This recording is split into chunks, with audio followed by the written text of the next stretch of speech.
ברוכים הבאים לפודקאסט של שפות-שלי, בית ספר לאנגלית ושפות נוספות. אני אריאל, שמח להיות כאן איתכם היום.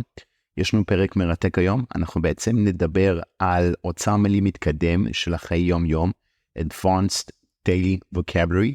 אנחנו נדבר על נושאים שקשורים למערכות יחסים, Communication, שזה תקשורת גם, בניינים, homes, בתים ובניינים, משהו שקשור גם לאישיות, personality, וגם איך לתאר דברים, describing things. הקונספט, הצורה שאנחנו הולכים לעשות את זה היום, זה אני הולך להגיד לכם מילה באנגלית. אני הולך בעצם להגיד לכם את ה-definition, שזה המשמעות של המילה גם באנגלית. אתם בינתיים תנסו לחשוב מה התרגום שלו לעברית, אז נגיד את התרגום לעברית. אחרי זה אתן לכם משפט דוגמה עם המילה הזאת בעברית, ואז אנחנו בעצם בינתיים אתם תנסו לחשוב מה המשמעות שלה בעברית, איך מתרגמים את זה לאנגלית, ואז אני אגיד גם את האנגלית. אז אנחנו נלך לאט לאט תוך כדי, קחו בחשבון גם שכל האוצר מילים שאנחנו נעבור עליהם היום, וגם אלו שאנחנו לא נספיק, יש פה לא מעט שאנחנו הכנו להיום, אז אם אנחנו לא נספיק אותם, אתם תוכלו לראות את כל הכרטיסיות לאוצר מילים בתיאור של הפודקאסט בספוטיפיי. אתם תראו בספוטיפיי, תחפשו שפות-שלי, אתם תראו את הפרק של היום. יש בתוך התיאור בגוף, יש שם קישור לכרטיסיות של היום, שתוכלו בעצם לעבור על כל המילים שאנחנו נלמד היום, גם לתרגם אותם לאנגלית, גם לראות אותם בעברית, ולעבור עליהם שוב, כדי שתוכלו לזכור אותם. עכשיו, אתם מזינים לפודקאסט הזה, אני מניח, כדי ללמוד אנגלית, שזה מדהים. תמיד תזכרו שזה דרך מעולה, כדי אם אתם צריכים לחוש אוצר מילים, לאמן את האוזן, להבין אנגלית, וכמובן להתכונן למבחנים אקדמיים למיניהם, אבל לשפה המדוברת פחות יעיל, זאת אומרת, מאוד מאוד קשה ללמוד אנגלית מדוברת לבד, בין אם זה דרך אפליקציות, סרטים, יוטיוב, קורסים דיגיטליים אונליין, או כל מיני דרכים כאלה, זה מאוד מאוד קשה. הדרך היחידה ללמוד אנגלית, תזינו את זה גם, יש את זה גם בפודקאסט, גם בפודקאסט שלנו עשינו את זה פרק מלא, איך ללמוד אנגלית, השיטת הוראה שלנו, אתם יכולים לראות את זה בטריילר של הפודקאסט, שרשום הדרך היחידה ללמוד אנגלית, או למה אני מבין אנגלית, אבל קשה לי לדבר. זה שני פרקים שמתארים את השיטת הוראה שלנו, ולמה אם אתם מתקשים בדיבור, כדאי לכם להשקיע בהוראה מקצועית, כדי למצוא פתרון יחסית מהיר, ולתת לכם לפחות לשים רגל מאוד מאוד משמעותית באנגלית מדוברת, שנדרשת היום בכל תחום העסקי בישראל, וידרשו מכם את זה היום כבר לא יתרון, it's not an advantage, שזה פשוט משהו שהיום מאוד מאוד בסיסי. אוקיי, אז אני בסוף הפרק גם אתן לכם כל הפרטי קשר שלנו, אתם גם יכולים לראות את זה בתיאור של הפודקאסט. אז בואו נצא לדרך היום, אם נלמד קצת אוצר מילים מתקדם שקשור לחיי יום-יום. בואו נתחיל עם כל מה שקשור ל-communication, לתקשורת. אז בואו נתחיל מילה ראשונה. מילה ראשונה היום זה to snap. אז זה snap, ה-definition זה באנגלית, is to suddenly become unable to control a strong feeling, especially anger. אז מה המשמעות, מה התרגום של המילה הזאת לעברית? המילה הזאת זה לחוש. To snap, אם אנחנו ניקח משפט דוגמה בעברית למילה to snap, אנחנו יכולים לראות בוא נגיד ליצור משפט כמו כשהיא ביקשה ממני לבטל את הטיול, פשוט כעסתי. When she asked me to cancel my trip, I just snapped. אוקיי, מילה הבאה, to articulate. To articulate זה לבטא, או להגיד משהו בצורה ברורה או רעותה. In English, ה-definition שזה to express thoughts, feelings or ideas clearly and effectively. בוא נלך על משפט דוגמה עם המילה לבטא, to articulate. היא לא יכולה לבטא את רגשותיה בצורה טובה. She cannot articulate her feelings very well. אוקיי, מילה הבאה, to summarize. To summarize, what is to summarize is to express the most important facts or ideas about something or someone in a short and clear form. אם אתם עדיין לא יודעים מה זה, אז בואו נתרגם את זה. המילה to summarize זה לסכם. אוקיי, אז בואו נראה משפט דוגמה בעברית. אסכם את הנקודות העיקריות של הוויכוח בכמה מילים. איך אנחנו נגיד זה באנגלית? I'll just summarize the main topic of the argument in a few words. Alright, בוא נלך קדימה. המילה הבאה זה to exclaim. To exclaim, מה זה to exclaim? It's to say something suddenly and loudly, especially because of a strong emotion or pain. זה סוג של לצעוק, אוקיי, לתת צעקה מסוימת. אוקיי, אז בוא נלך על משפט דוגמה. זה לא הוגן, הוא צעק בכעס. איך אנחנו נתרגם את זה? It's not fair. He exclaimed angrily. אני אשאל אתכם כאן עוד שאלה בעצם, איך אנחנו נגיד לצעוק? איזו עוד מילה חוץ מ-to exclaim? יש עוד מילה נרדפת יותר פשוטה, שזה to scream. לצעוק, to scream. אוקיי, אז זה מילה נרדפת, באנגלית סינונימ למילה to exclaim, אז למדתם צורה קצת יותר מתקדמת להגיד לצעוק, זה יהיה בעצם to exclaim, to scream is going to be to exclaim, זה מילה יותר מתקדמת. אוקיי, מילה הבאה, to plead. What is to plead? To plead is to ask for something in a strong and emotional way. בוא נראה משפט לזה, מה זה אומר קודם כל? זה להתחנן אם לא הבנתם, ואיך אנחנו נגיד עכשיו, בוא נראה משפט לדוגמה, הוא היה על ברכיו מתחנן לסליחה. משפט, התרגום לזה לאנגלית הוא, he was on his knees pleading for forgiveness. Alright, let's try the next word. To condemn. What is to condemn? To say very strongly that you think something is bad, usually for moral reasons. What is the meaning of it in Hebrew? איך אנחנו נגיד to condemn בעברית? זה לגנות. בוא נראה משפט דוגמה. בעברית היא גינתה את העסקה בפומבי. איך אנחנו נתרגם את זה לעברית? She publicly condemned the deal. אוקיי, משפט הבאה, ופה זה מילה הבאה בעצם, וזה סיים לנו את החלק של התקשורת, communication, שזה an inquiry. מה זה inquiry? An inquiry. An official process to discover the facts about something bad that has happened. That is the meaning of inquiry. זה בעצם בעברית, זה פשוט חקירה. המשטרה מבצעת חקירת רצח. איך אנחנו נתרגם את זה לאנגלית? המשטרה מבצעת חקירת רצח. The police are conducting a murder inquiry.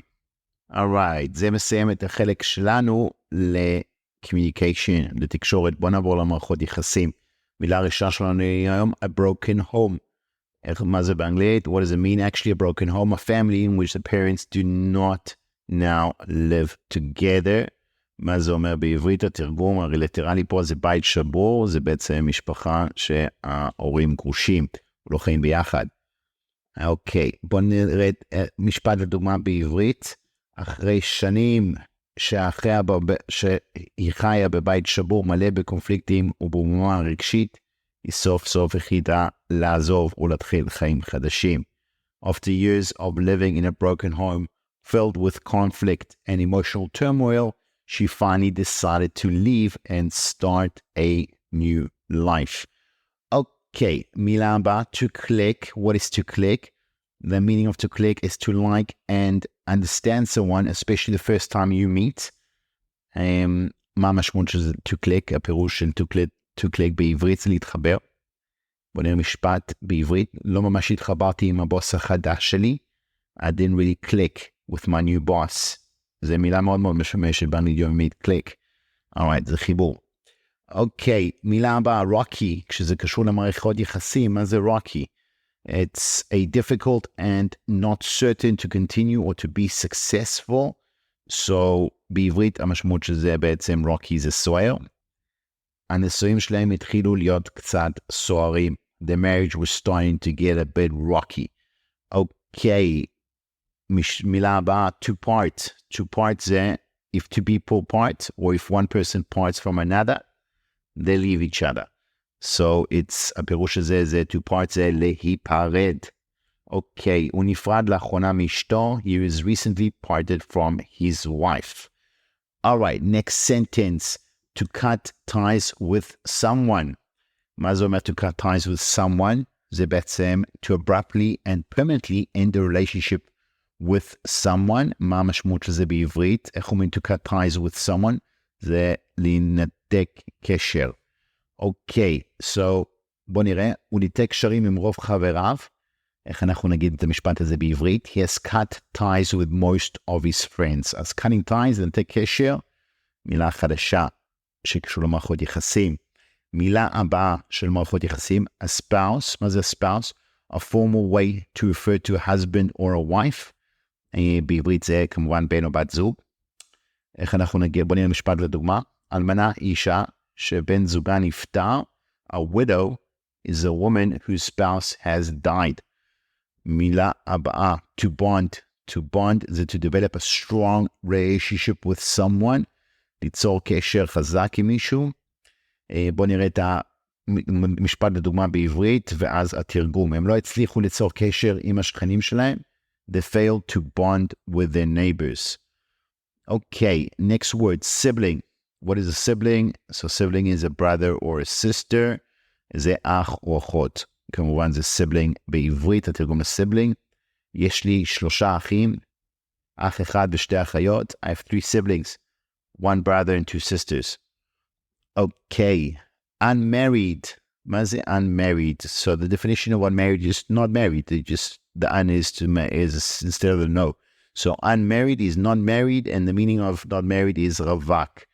Okay, הבת שלי נשארה רווקה. My daughter remained unmarried. All right, next word.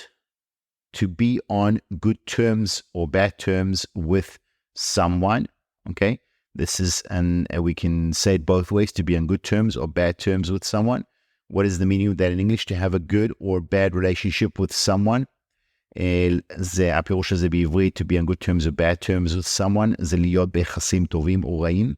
בואו נלך למשפט דוגמה. הם לא ביחסים טובים עם בני המשפחה שלהם. They are not on good terms with their family members. Okay, next one ואחרון למערכות יחסים, ל-relationships, וזה hospitality. מה זה אומר hospitality? What is hospitality? When people are friendly and welcoming to guests and visitors. What does it mean? מה המשמעות בעברית hospitality? הכנסת אורחים. בואו נראה משפט לדוגמה. אנשים המקומיים גילו הכנסת אורחים רבה. The local people showed great hospitality. אוקיי, אנחנו בחלק הבא של בנייה, בתים, תשתיות, דברים כאלה. בואו נתחיל עם מילה ראשונה, שקשורה לבתים או בנייה. זה infrastructure. מה זה infrastructure? This is the basic system and services, such as transport, power supplies, that a country organization uses in order to work efficiently. זה בעצם המשמעות של infrastructure, זה תשתיות. המלחמה פגעה קשות בתשתית. The war has badly damaged the country's infrastructure. אוקיי, מילה הבאה, שזה לצד הקיצוני השני לגמרי, a mansion. What is a mansion? A mansion is a very large, expensive house. התרגום לזה זה בית מאוד יקר, או אחוזה ביותר, נכון להגיד אחוזה מפוארת. אוקיי, הרחוב מלא באחוזות מפוארות, בהן גרים העשירים והמפורסמים. איך נגיד זה באנגלית? The street is lined with enormous mansions where the rich and famous live. אוקיי, בוא נעבור למילה הבאה, semi-detached. זה מילה שהיא מאוד נפוצה בארצות הברית, a semi-detached house.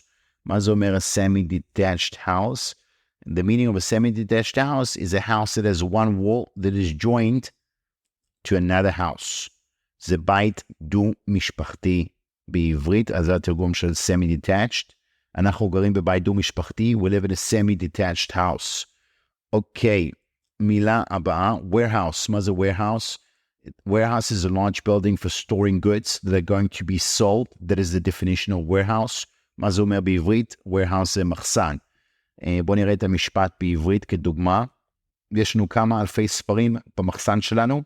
We have several thousand of the books in a warehouse.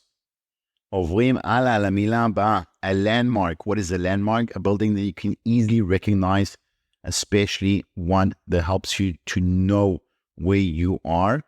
Okay, so what is the meaning in Hebrew? A landmark, ציון דרך. הקולוסיאם הוא ציון דרך היסטורי. How are we going to say this in English? The Colosseum is a historic landmark. Okay, מילה הבאה, a loft. What is a loft? The space under the roof of a house or other building. בעברית התרגום ל-loft, עליית גג. עליית גג שלנו מלאה בדברים. A loft is full of stuff. Next word is reconstruction. What is the definition of reconstruction? When you build something again after it has been damaged or destroyed. התרגום לזה בעברית for reconstruction זה שיקום. אוקיי, בוא נראה משפט לדוגמה. כיתות הלימוד זקוקות לשיקום מיידי. The classrooms are in need of immediate reconstruction. Okay, next word, premises. What is premises? Premises is the land and buildings owned by someone, especially by a company or organization. התרגום לעברית של premises זה מתחם. בואו נראה משפט, דוגמה למתחם. החברה עוברת למתחם חדש. The company is moving to a new premises. Alright, אז כאן אנחנו כרגע נעבור למשהו שקשור לאישיות. כל מיני אוצר מילים מתקדם שקשור לאישיות של אדם. בואו נתחיל, תן כמה דוגמאות, ואז ננסה אם נספיק גם להגיע לתיאור של דברים. אוקיי, אז בואו נתחיל עם הראשון, שזה eccentric. What is eccentric? Behaving in a strange and unusual way. eccentric in Hebrew זה בעל אופי ייחודי. הוא פרופסור בעל אופי ייחודי. He's an eccentric professor. מילה הבאה, resourceful. Resourceful is someone who's good at finding ways to solve problems. בעברית, בעל תושייה. אוקיי, כשהיינו בלי הרבה כסף, היינו צריכים להיות יותר בעלי תושייה. When we didn't have much money, we had to be more resourceful. כמובן. Alright, מילה הבאה, antisocial. What is the meaning of antisocial? Antisocial is a person who doesn't like being with other people. בעברית זה אנטי-חברתי. אני מקווה שהם לא יחשבו שאני אנטי-חברתי אם לא ילך למסיבה. I hope they won't think I'm antisocial if I don't go to the party. Okay, next word, cynical. מה זה cynical? Believing that people are only interested in themselves and are not sincere. זה ציני, בן אדם שהוא ציני. רבים הפכו להיות ציניים לגבי פוליטיקאים. Many people have become cynical about politicians. Okay, trustworthy. This is very important. Trustworthy. מה זה trustworthy? Someone who's trustworthy can be trusted. Very simple. זה בן אדם בעברית, בן אדם אמין. Someone who's trustworthy. הוא הבטיח לי שהיא לגמרי אמינה. איך אנחנו נגיד את זה? הוא הבטיח לי שהיא לגמרי אמינה. He assured me that she was completely trustworthy. Alright, מילה הבאה. Elated. Elated is someone who's extremely happy and excited. איך אנחנו נגיד elated בעברית? אנחנו נגיד את המילה נלהב. Alright, אז בואו נראה. משפט הדומה. היינו נלהבים מהחדשות. We were elated at the news. המשפט הדומה צריך להיות, היינו נלהבים מהחדשות הטובות. We were elated at the good news. Okay, next example, versatile. Versatile is someone who has many different skills. רב תכליתי או רב קישורי. אוקיי, היא שחקנית רב תכליתית. She's a versatile player. means היא יכולה לשנות בעצם את לפי, בהתאם למשחק, יכולה לשנות את האסטרטגיה שלה, אז יש לה המון קישורים מרב תכליתית. אוקיי, מילה הבאה, to irritate. What is the meaning of to irritate? To irritate is to annoy someone. What is the meaning of that? To irritate in Hebrew זה בעצם להרגיז. התגובות שלו באמת הרגיז אותי. His comments really irritated me. Okay, so next word is ruthless. מה זה ruthless? The meaning of ruthless is not caring if you hurt or upset other people when you try to get what you want. The meaning of ruthless in Hebrew is חסר רחמים. Hitler היה דיקטטור חסר רחמים. Hitler was a ruthless dictator, יימח שמו. Next one, chatty. Chatty is someone who likes to talk. Liking to talk, מה זה מישהו שאוהב לדבר. What is liking to talk? Chatty, פטפטן. Okay, so יש לי חברים מאוד פטפטנים. I have very chatty friends. Alright, אז הגענו לחלק האחרון. אני אנסה להספיק אותם, יש לנו פה כמה מילים. אנסה להספיק כמה שיותר. וכמובן אנחנו נעלה את כולם לכרטיסיות שתוכלו גם לעבור עליהם.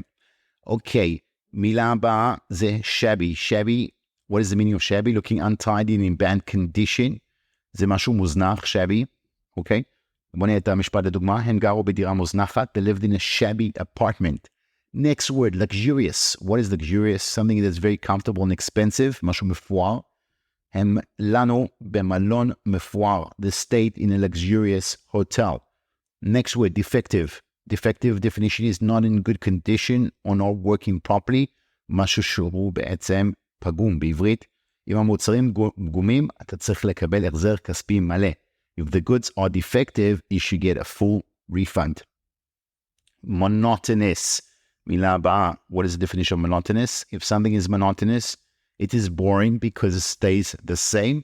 בעברית מילה מאוד מאוד דומה ל-monotonous, מונוטוני. יש לו קול מונוטוני, has a monotonous voice. אוקיי, מילה הבאה, noticeable. Noticeable is easy to see or to be aware of. המשמעות של noticeable בעברית זה ניכר. היה שינוי ניכר בהתנהגות שלו לאחר הפציעה.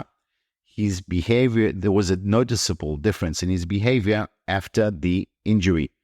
All right, מילה הבאה, staggering. Staggering is very shocking and surprising. איך אנחנו נגיד staggering בעברית? מדהים. הוא מרוויח סכום כסף מדהים, או אפשר להגיד אפילו אדיר גם. He earns a staggering amount of money. And I just want to tell you guys, שאתם מקשיבים לי עכשיו, if you've gone this far in the podcast, congratulations.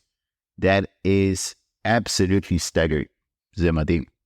All right, and it's good for you because end of the day, you guys are listening to English, you're learning some new vocab, אתם לומדים עוד מילים חדש, אתם מקשיבים למילים, אתם מנסים לתרגם תוך כדי, המוח עובד, וזה הכי חשוב, כאילו להפעיל את המוח כל הזמן. זה ספורט שהוא יותר חשוב מספורט גופני בעצם, להפעיל את המוח. זה משהו שאנשים לא בהכרח אוהבים לעשות, אבל unfortunately, it's absolutely essential, זה חיוני לגמרי. So let's check out the final word for today, the final brain teaser for today, and that word is fragrant. Fragrant in English means something with a pleasant smell. מה זה אומר בעברית? Fragrant זה ריחני. גן מלא פרחים, בפרחים ריחנים להפליא. A garden full of wonderfully fragrant flowers. All right, that's a nice sentence to finish off for today. כמובן, אתם תוכלו לעבור שוב על כל המילים עם התרגומים ופירוש בכרטיסיות שאנחנו נעלה לספוטיפיי, גם תוכלו למצוא את הקישור ותוכלו לעבור על כל הכרטיסיות. כמובן, אם יש לכם שאלות, נושאים שאתם רוצים שאנחנו נעלה, נשתף, ליצור איתנו קשר בבקשה ב-053-550-1976. זמנים גם בוואטסאפ, נשמח לשמוע את הפידבק שלכם, וגם כמובן אם תרצו לשמוע פרטים על הקורסים שלנו, כמובן נשמח לעזור לכם גם הסבר מלא על איך זה עובד ומה אנחנו עושים, וכמובן אני ממליץ לכם מאוד גם להזין לפרק של למה אני מבין אנגלית אבל קשה לי לדבר, או הפרק של הדרך היחידה ללמוד אנגלית מדוברת. כמובן אם אתם רוצים ללמוד ולדבר את השפה, נדרש קצת מעבר מלימוד עצמי, ואנחנו כאן ונשמח כמובן לעזור.